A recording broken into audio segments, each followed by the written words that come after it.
같이 자리에 앉으시겠습니다. 이 시간 말씀은 누가복음 1장 26절에서 38절까지의 말씀입니다. 신약성경 복음서 누가복음 1장 26절에서 38절까지의 말씀, 제가 가진 신약성경 86면에 있습니다. 누가복음 1장 26절에서 38절까지의 말씀, 여러분과 함께 교독하도록 하겠습니다. 누가복음 1장 26절에서 38절까지의 말씀입니다. 여섯째 달에 천사 가브리엘이 하나님의 보내심을 받아 갈릴리 나사렛이란 동네에 가서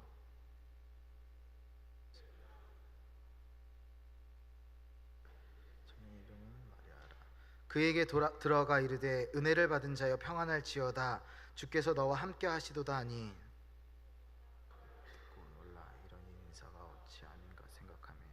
천사가 이르되 마리아여 무서워하지 말라, 내가 하나님께 은혜를 입었노라. 들라으리니 그 이름을 예수라.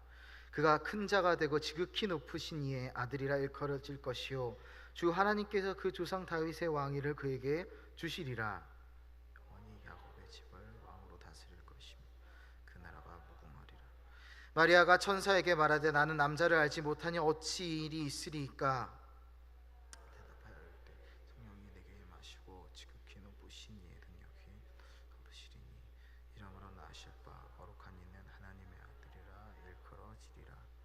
보라, 내 친족 엘리사벳도 늙어서 아들을 배었느니라. 본래 임신하지 못한다고 알려지니가 이미 6달이 되었나니 하나님의 모든 말씀은 능하지 못하심이 없는. 우리 다 같이 읽습니다. 마리아가 이르되 주의 여정이 오니 말씀대로 내게 이루어지이다 하매 천사가 떠나가니라. 아멘. 기도하겠습니다. 주님, 말씀 중에 은혜 내려 주시옵소서. 종은 부족하고 종은 연약하지만 주님 완전하시기에 선포합니다. 주님, 전하는 자나 듣는 자나 하나님 안에서, 그리스도 예수 안에서 복음의 귀한 말씀, 그리스도 예수의 나심과 그 나심을 준비하는 자들의 모습을 보며 아버지 은혜 받게 하옵소서. 주님을 의지합니다. 사랑합니다. 예수님의 이름으로 기도합니다. 아멘. 메리 크리스마스요, 그죠? 성탄이 오고 있어요. 그래요. 네. 승찬 씨, 성탄이 오고 있어요. 좋아요, 안 좋아요? 좋아요. 네. 크리스마스 하면 여러분 어떤 게 떠오르세요? 크리스마스. 그래요. 3년째인데 여전히 대답은 없네요. 크리스마스 하면 우리는 예수님을 떠올리죠. 우리는. 세상 사람들은 산타 할아버지를 떠올립니다. 코카콜라 마케팅 캐릭터 성 니콜라우스를 패러디한 산타 할아버지. 근데 안타까운 사실은 성탄절이 되면 모텔이 들어갈 데가 없고 전 세계 콘돔 판매율이 1위랍니다. 슬프죠? 네, 우리는 교회에 왔으면 좋겠어요. 적어도 25일 날 10시에 11시인가요? 10시인가요? 갑자기 10시인 것 같아요. 10시에 여러분들 성탄 예배 하나님께 함께 하면서 하나님의 은혜를 나눴으면 좋겠습니다. 아멘? 아멘. 주일이 24일이에요. 네. 여러분, 성탄을 맞이하여서 4주 동안 예수님에 대해서, 그리고 우리의 사명에 대해서 좀 다시 한번 이야기했으면 좋겠어요. 예수 그리스도의 이 땅에 오심과 그분의 사명에 대해서 이야기를 하고 싶습니다. 오늘은 예수님이 오시기 전 마리아라는 인물을 만날 거예요. 본격적으로 본문에 들어가기 전에 여러분은 어떤 사람이 되고 싶은지 한번 묻고 싶어요. 여러분 어떤 사람 되고 싶습니까? 내년도 회장님께서는 어떤 사람이 되고 싶으십니까? 대답을 해. 당황해서. 원래 그렇게 물어보잖아요. 어떤 사람이 되고 싶으십니까? 이쯤에서는 승찬이가 생각했을 거야. 승찬 씨 어떤 사람이 되고 싶어요? 부지런한 사람. 좋죠. 부지런한 사람. 요즘 게으른 사람 많아요. 그죠? 게으른 삶을 사는 사람 많고 그것이 개성이라고 생각하는 사람도 심지어 있어요. 약속 시간 중요해요. 예배 시간 늦지 마세요. 알았죠? 예배 시간 늦지 마세요. 교회와 하나님과의 한 약속을 늦는 것은 삶에서 가장 비겁한 짓입니다. 자, 어쨌든 어떤 사람이 되고 싶냐? 보통 어떤 사람이라고 하면 꿈을 얘기해요. 꿈. 그죠? 다른 사람은 어떤 사람은 또 소명을 얘기하고요. 우리가 꿈에 대해서 이야기하기 늦은 나이일 수도 있어요.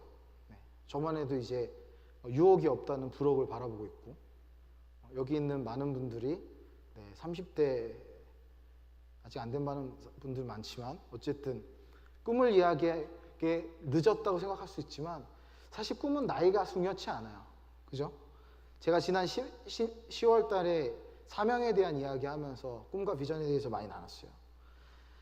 우리가 꿈꾸는 꿈은 그 비전은 하나님께 사용받고자 하는 열망이 보통 포함되어 있습니다. 일반적으로 그리스도인이라면 자기의 꿈이 하나님이라는 그 이름, 그 그리스도라는 그 이름이 중심에 있어요. 그 꿈의 중심에. 그래서 우리는 보통 그 꿈을 사명 혹은 소명이라고 얘기하죠.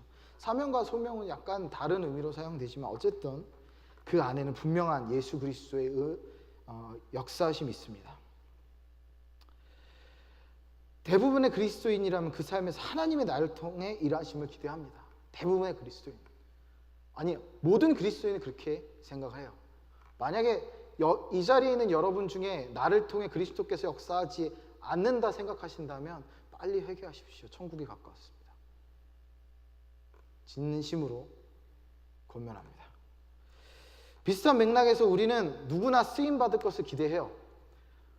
직장 생활을 할 때 중요한 사람이 되고 싶지 변두리가 되고 싶지 않습니다. 왜 그래요?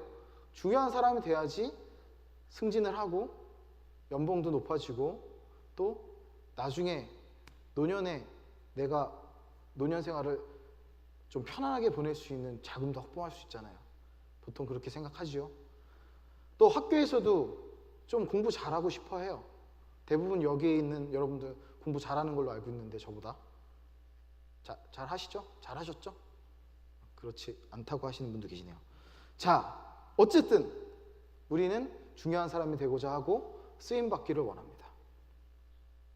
그 쓰임의 크기가 크던 적던 간에 우리가 하나님께 쓰임받는 것은 너무나 귀한 일이죠.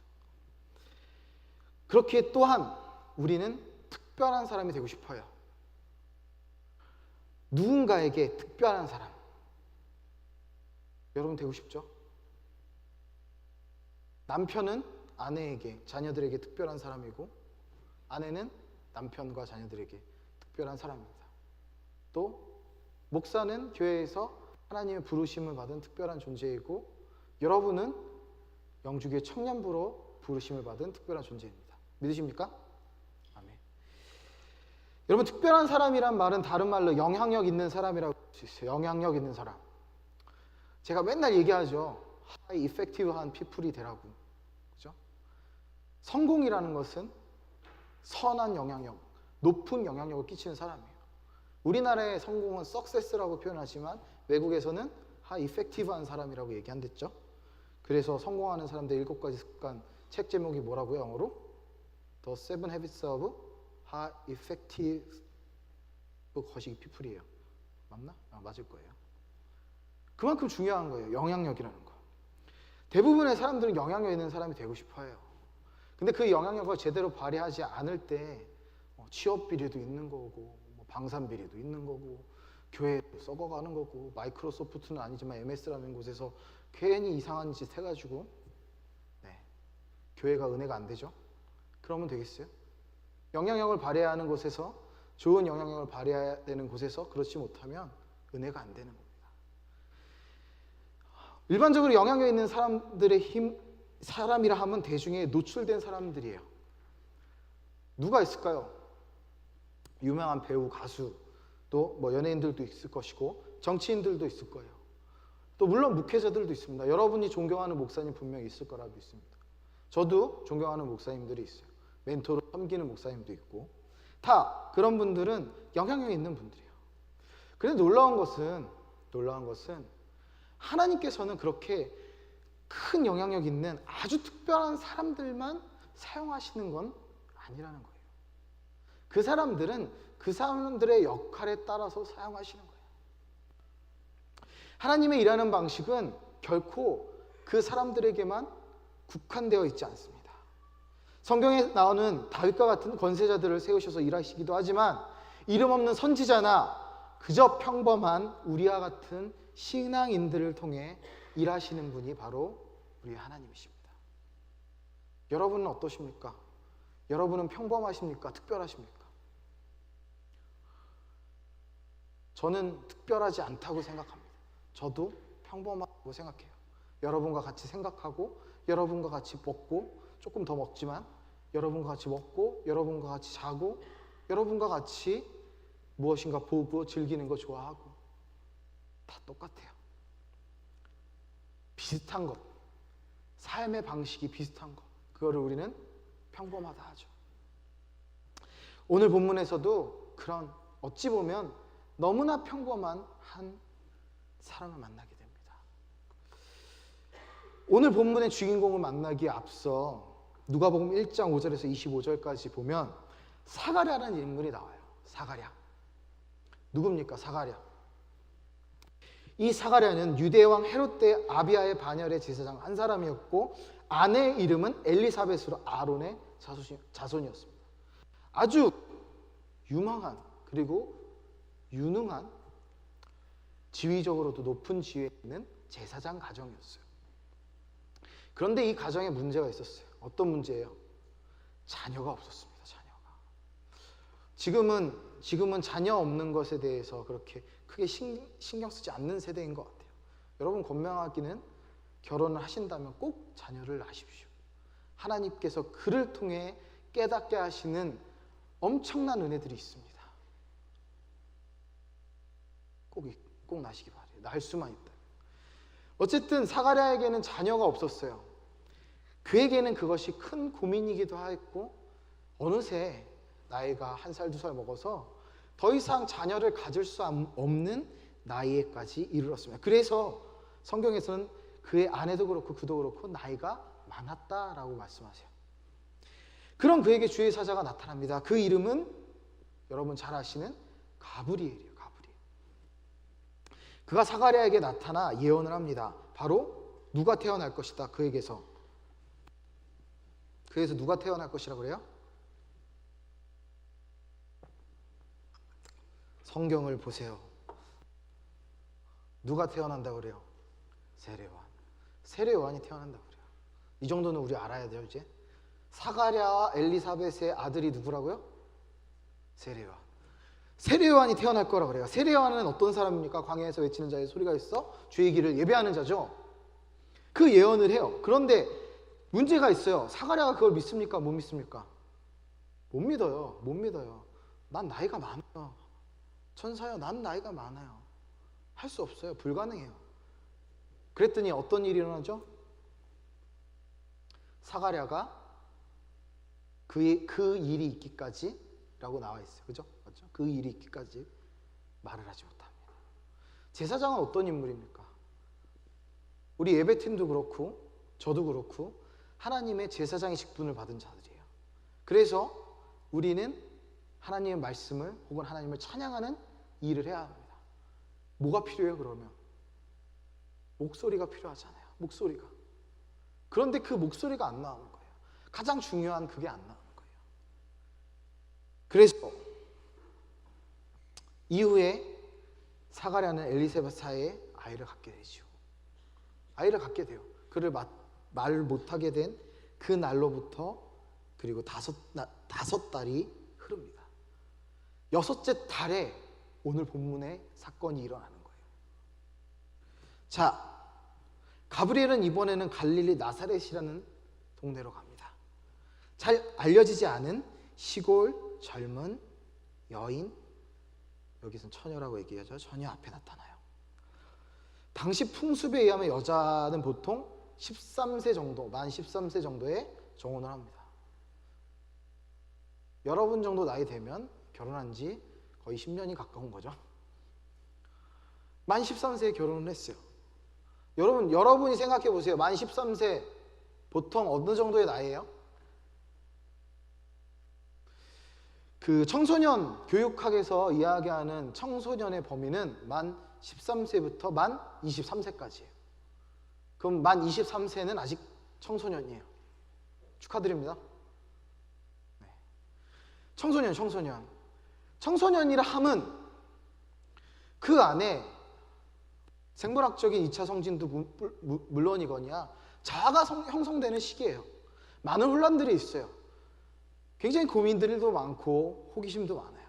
근데 그런 한 여자아이에게, 소녀에게 가브리엘이 나타난 거예요. 가브리엘이 인사를 건넵니다. 오늘 28절에 은혜를 받은 자여 평안할지어다. 주께서 너와 함께 하신도다. 가브리엘의 인사를 받은 마리아는 많이 놀랐던 것 같아요. 여러분도 밤에 자다가 갑자기 좋아요. 광명이 비치고 아름다운 나팔 소리가 들리고 정말 자매들은 원빈과 하여튼 잘생긴 배우 같은, 형제들은 정말 아름다운 자매와 같은 예쁜 잘생긴 천사가 나타난다고 해도 놀라지 않겠습니까? 놀라죠. 꿈에서 나타나도 놀라는데 눈앞에 나타났어요. 그럼 얼마나 놀래요? 아마 10중 8구 도둑이야 할 수도 있을 거예요. 놀랍니다. 마리아도 마찬가지였어요. 많이 놀랐어요. 도대체 나에게, 그리고 왜 나 같은 나사렛이라는 동네의 작은 나 같은 소녀에게, 여자에게 천사가 나타났을까? 의문이 드는 거예요. 자, 함께 30절에서 33절 한번 볼까요? 오늘 본문 여러분이 한번 읽어주세요. 자, 오늘 누가복음 1장 30절에서 33절입니다. 좀 길지만 여러분 읽어주십니다. 시작.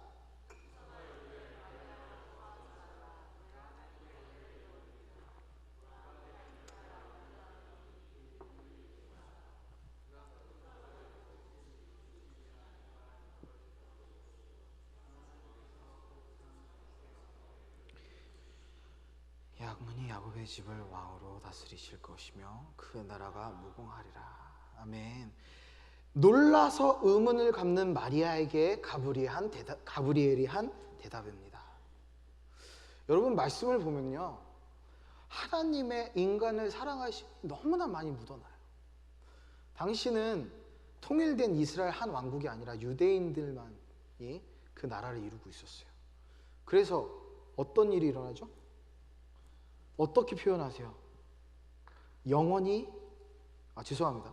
근데 그 이스라엘 통틀은 왕을 말씀하시면서 야곱의 집이라는 표현을 하세요. 야곱의 집이라는 표현. 하나님의 은혜예요, 이건. 하나님의 인간을 사랑하시고 배려하시는 방법이에요. 단어를 선택하실 때. 또 뭐라 그러세요? 그냥 알기 쉽게 설명하시죠. 너가 은혜를 입었다. 너가 뭔 잘못을 했다. 너가 어떤 특별한 존재야. 이런 게 아니에요. 은혜를 입었다. 여러분, 은혜를 받았다는 말은 뭐예요? 은혜를 받았다는 말. 13세 소녀에게 천사가 나타나서 은혜를 받았다. 어떤 의미입니까? 여러분, 은혜를 받았다는 것, 은혜는 무엇입니까? 은혜는 고맙게 베풀어주는 신세나 혜택이에요. 은혜에는 값이 있습니까? 없습니까? 대부분 값이 없어요. 값 없이 이유 없이 주어지는 것이 은혜예요. 이유 없이 전해지는 것이 은혜예요. 그래서 우리가 하는 모든 행동에 은혜가 있고 없고는 우리가 어떤 목적을 갖든 안 갖든 간에 상관없이 전달되는 거예요. 내가 그 사람에게 은혜를 끼치려고 하든 안 끼치려 하든 내 하는 행동이 하나님 앞에 온전하면 은혜가 끼쳐지는 거고 아니면 은혜가 안 끼쳐지는 거예요. 내가 예배자로 온전히 하나님 앞에 서서 하나님과 예배하면 어떤 판단이나 기준이나 내 삶의 패턴이나 이런 거 다 필요 없어요. 내가 하나님께 온전히 서 있으면 그것이 은혜가 되는 겁니다. 은혜가 되기 위해 이렇게 한다가 아니라 내가 하는 하나하나의 행동이 하나님 앞에 온전하면 그게 은혜라는 거예요. 값없이 주어지는 거기 때문에, 이유 없이 이루어지는 거기 때문에 그저 그 은혜는 그렇게 전달되는 겁니다. 너무 어렵나요? 마리아에게 주어진 은혜는 자격이 있어서가 아니라, 이유가 있어서가 아니라 그냥 주어진 거예요. 마리아는 어린 소녀여서 그랬던 것도 아니고, 나이가 많아서 그랬던 것도 아니고, 그리스도 예수라는 이 땅을 구원하실 구세주가 나오기 위한 하나님의 준비 과정 속에서 한 사람 나이 많은 엘리사벳에게도 그 길을 예비하는 세례 요한을 낳게 하시고, 마리아에게는 예수 그리스도를 낳게 하셨어요. 이유가 없다는 거예요. 이유가 자격이 있어서 되는 게 아니에요. 그저 은혜를 받았기에 이유 없이 그저 택하셨기 때문에, 하나님이 너라고 지정하셨기 때문에 마리아는 예수님의 어머니가 될 수 있었습니다. 문득 생각해봐요. 만약에 하나님이, 천지를 창조하신 하나님이 우리를 구원하지 않으시겠다 했으면 우리 구원받을 수 있었을까요? 하나님의 은혜는 이런 거라고요.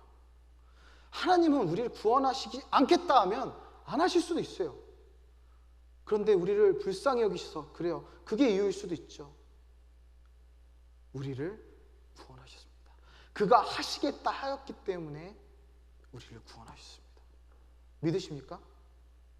여러분의 구원받은 이유는 여러분의 자격이나 여러분의 가정 환경이나 여러분의 삶의 어떤 특별한 이유가 아니라 하나님이 여러분을 구원하시겠다 했기 때문에 구원받은 거예요. 마리아가 예수님의 어머니가 된 것도 하나님이 너가 그리스도 예수의 어머니가 되어라 하셨기 때문에 된 것입니다.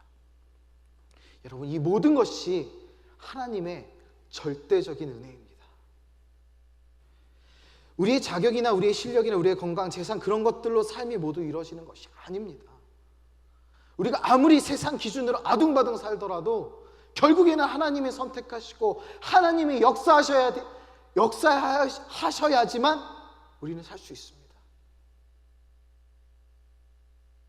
우리가 어떤 걸로 자격이 있다 할 수 있겠어요? 우리가 어떤 걸로 하나님께 나는 복받을 자격이 있어요 라고 할 수 있겠어요? 여러분의 삶을 돌아보십시오. 이 예배 시간에, 아니면 여러분의 삶 속에서 하나님께 나아가는 그 행위 얼마나 지키고 얼마나 열심을 다하고 얼마나 헌신되어 있는지 돌아보시기 바랍니다. 적어도 그것만으로도 우리는 구원받을 자격이 없어요. 심지어 목사인 저조차도. 삶을 온전히 하나님께 드리냐? 그래야만 하는데 안 돼요. 그래서 우리는 죄인이라고 하는 거예요. 그래서 하나님은 그 죄인이 회개할 수 있고 그 죄인이 그리스도 예수를 만날 수 있도록 이 예배를 예비하신 겁니다. 얼마나 감사합니까? 이 은혜가 얼마나 놀라워요. 자격 없는 우리를 위한 하나님의 아름다운 은혜입니다. 이제 31절에서 33절로 가면 마리아에게 이제 아들을 낳을 것이라는 말씀을 주시죠. 우리가 방금 읽었지만, 그런데 그 아들은 그저 평범한 아이가 아니었어요. 어떤 아이였습니까? 하나님의 아들이라 일컬어지고 다윗의 왕조를 잇게 될 거라고 합니다. 이 말씀 때문에 또 오해를 하기도 해요. 단순한 정치적인 메시아를 생각하기도 해요. 그렇지만 아니에요. 영적인 이스라엘 된 우리를 구원하실, 인도하신 예수 그리스도를 예언하시는 거죠. 우리 함께 32절을 다시 한번 읽어볼까요? 여러분의 목소리로 한 번만 읽어주시겠습니다. 시작.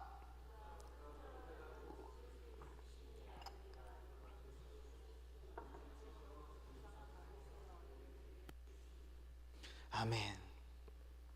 여러분, 이 말씀은요, 단순히 마리아에게만 주어진, 마리아에게만 국한된 이야기가 아니에요. 다시 말해 마리아에게 주어진 은혜라는 것은 그녀 개인에게 주어진 것이 아닌 그녀를 통해서, 그리고 온 인류를 향한 하나님의 은혜였던 것입니다. 하나님의 은혜는 지극히 평범한 시골 소녀에게 이르렀지만 그 은혜가 온 인류 만물을 향해 퍼져 나가게 된 것입니다. 바로 오늘 말씀을 통해서 우리가 눈으로 성경 말씀을 목도하고 이해할 수 있을까요? 어찌 보면 아직 어린 소녀로서 도저히 감당할 수 없을 것 같은 거대한 사명이 바로 마리아에게 주어졌어요. 여러분, 13살 소녀에게 온 인류를 책임지라 하면 그 무게를 감당할 수 있을까요? 그 무게를 감당할 수 있을까요? 그래서 우리가 TV에 나와서 선한 영향을 끼치는 많은 사람들을 위대하다, 존경한다, 혹은 대단하다라고 얘기하잖아요. 대표적으로 우리 김연아 선수 같은 사람은 어때요? 어린 나이에도 당당하게 국가 위상을 높이기 위해 노력하잖아요. 우리에게 그 일이 감당해 주어졌다고 한다면 할 수 있을지 없을지 사실 모르잖아요. 저는 모르겠어요. 대단하다고 하잖아요. 근데 그보다 더한 한 국가가 아닌 온 인류를 향한 구원의 메시지, 메시아의 어머니라는 어마어마한 사명이 마리아에게 주어졌습니다. 그런데요, 마리아에게만 이 사명이 맡겨진 것이 아닙니다. 이 자리에 있는 모든 그리스도인은 하나님 나라의 왕이신 예수 그리스도와 연합한 존재들입니다. 우리는 그리스도의 몸이며 한 지체이십니까?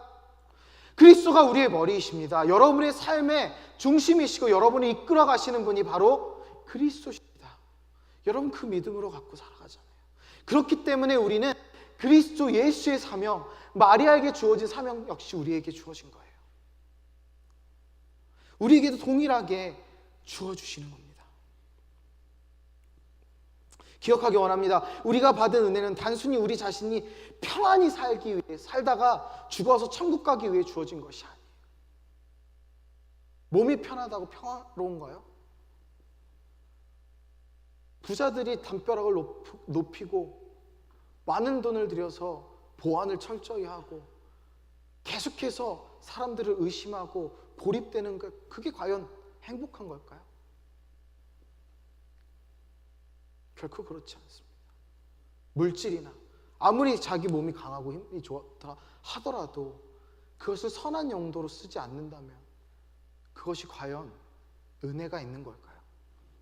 그렇지 않습니다. 우리가 받은 은혜는 단순히 우리 자신이 잘 사는 것이 아닙니다.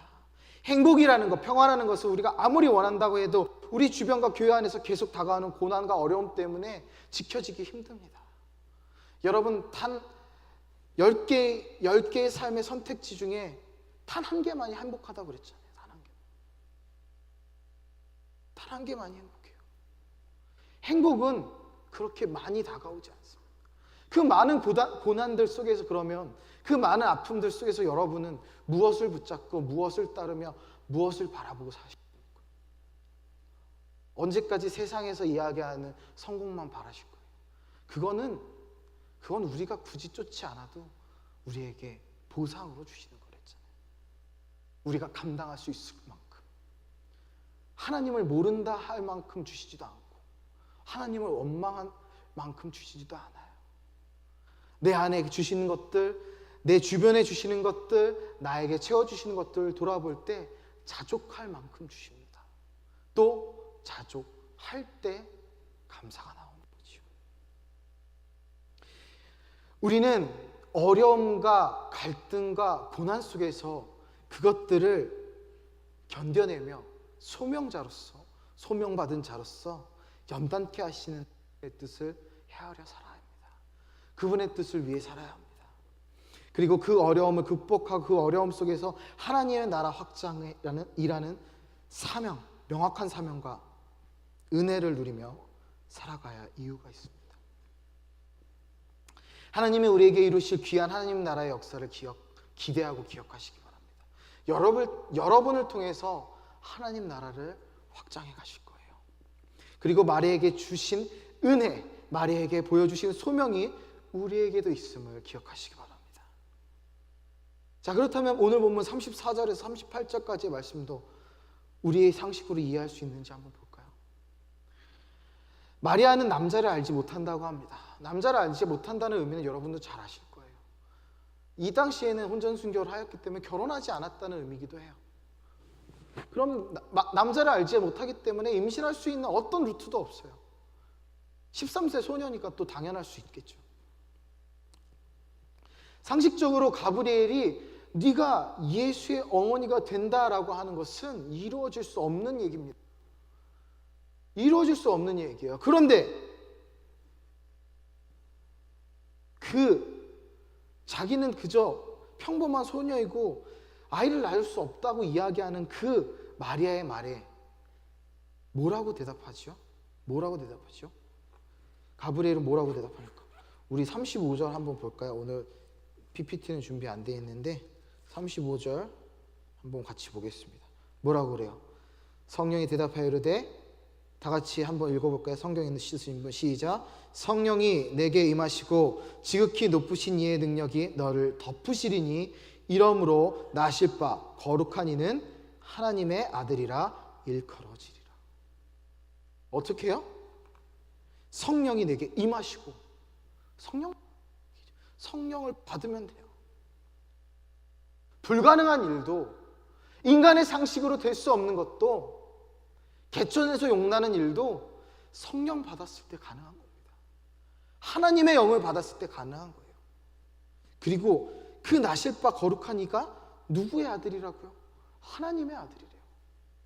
요셉의 아들도 아니고 마리아의 아들도 아니고 하나님의 아들이랍니다. 이어서 믿지 못하겠다고 또 얘기를 해요. 이야기한 그 말에 대해서 예를 들어줘요. 친족 사가랴의 아내 엘리사벳이 나이가 많음에도 불구하고 아이를 잉태했다는 사실을 그 증거로 제시합니다. 하나님이 하시겠다고 하면 비록 성령의 임재를 체험하지 못하니라 할지라도 하나님을 믿는 그에게 하나님은 역사하십니다. 여러분이 이미 이 자리에 온 그 순간부터 하나님은 여러분을 포기하지 않으세요. 절대 포기하지 않으세요. 그래서 여러분들이 아무리 발부둥 쳐고 아무리 하나님 멀어지려고 할지라도 하나님 여러분 포기하지 않으십니다. 하나님이 어디 있어라고 그래서 할 필요가 없어요. 하나님은 나를 몰라, 나를 돌보지 않으셔라고 할 필요가 없어요. 그냥 포기하지 않으세요. 그거는 그냥 진리예요. 여러분 절대 포기하지 않으시는 하나님을 기억하시기 바라요. 말씀 초기에도 말씀드렸지만, 설교 초기에도 말씀드렸지만 사가랴는 마리아와 다른 반응을 보여요. 오늘 본문에서 마리아는 순종하겠다고 합니다. 뭐라고 그래요? 마리아가 38절 마리아가 이르되 주의 여종연이 말씀대로 내게 이루어지다 하매 천사가 떠나갔대요. 그대로 이루어진다고 마리아는 반응이에요. 근데 비교되죠. 정말 열심히 크리스찬으로서 열심히 하나님을 믿는 사람이란 그 제사장이 나는 나이가 많아서 안 돼요 라고 했을 때 하나님이 말을 못하게 하는 증거를 보여주시잖아요. 우리가 그렇게 굳이 증거를 보여주셔야 그 하나님의 역사가 이루어져야 됩니까? 증거를 보여주셔야 그 하나님의 역사를 믿어야 됩니까? 증거를 보여주시지 않으면 믿을 수 없는 겁니까? 믿음은 바라는 것들의 실상이요 보이지 않는 것들의 증거라고 했습니다. 여러분 보지 않고 믿는 자에게 더 큰 은혜가 있습니다. 굳이 내가 지금 순종해야 돼. 그때 내가 순종해야 할 이유가 어디 있어요? 내가 얻는 것이 무엇이에요? 라고 이야기하는 것은 하나님을 믿지 못하는 자예요. 여러분에게 주어진 순종의 기회, 섬김의 기회가 있다면 순종하십시오. 나아가십시오. 의심할 필요 없습니다. 하나님께서 하시겠다 하면 하시는 겁니다. 여러분 우리는 그 믿음으로 살아가야 돼요. 인간의 생각으로 아무리 계산해봐야 천지를 뒤바꾸실 수 있는 하나님의 힘을 이길 수 없습니다. 사단이 아무리 우리를 넘어뜨려 할지라도 우리를 지키시는 이는 여호와시니 믿는 자에게는 능치 못할 일이 없습니다. 여러분 그 사실을 기억하시기 바랍니다. 우리는 사가랴와 같은 증거를 구하는 것이 아닌 마리아와 같은 온전한 순종으로 승리하기 바랍니다. 이제 성탄절이 얼마 안 남았죠. 이제 다음 주 17일, 그 다음 주 24일이에요. 신기하게도 올해는 24일이 주일이어서 우리 함께 성탄 2부를 함께 보낼 수 있습니다. 성탄 2부 되면 아까 말씀드린 그런 일들이 많이 나와요. 근데 우리는 적어도 우리만큼은 이 주일 예배에 나와서 함께 예배하고 좀 서로를 섬기고 축복하는 시간들이 됐으면 좋겠어요. 적어도 우리만큼은 그리스도 예수가 우리를 위해 이 땅에 오시고 그 예수님께서 나를 위해 십자가에 달려 죽으시고 다시 3일 만에 부활하셨다는 그 사실을 기억하는 시간이 됐으면 좋겠습니다. 여러분이 그리스도인이에요. 여러분이 하나님의 은혜를 입은 자입니다. 마리아의 믿음과 순종을 기억하시기 바랍니다. 마리아가 예수님을 잉태했던 것처럼 우리 가운데 주님을 모시고 있습니다. 믿으십니까? 여러분 안에 있는 예수님을 의지하시기 바랍니다. 믿으십니까? 그럴 때 성령님 역사하십니다. 예수님은 지극히 평범한 우리에게 찾아오셨습니다. 아무것도 할 수 없을 것 같고 능력 없고 부족한 것 같지만 우리에게 찾아오셨습니다. 부족한 우리를 채우시는 예수님이세요. 여러분에게 어떤 사명이 주어지셨습니까?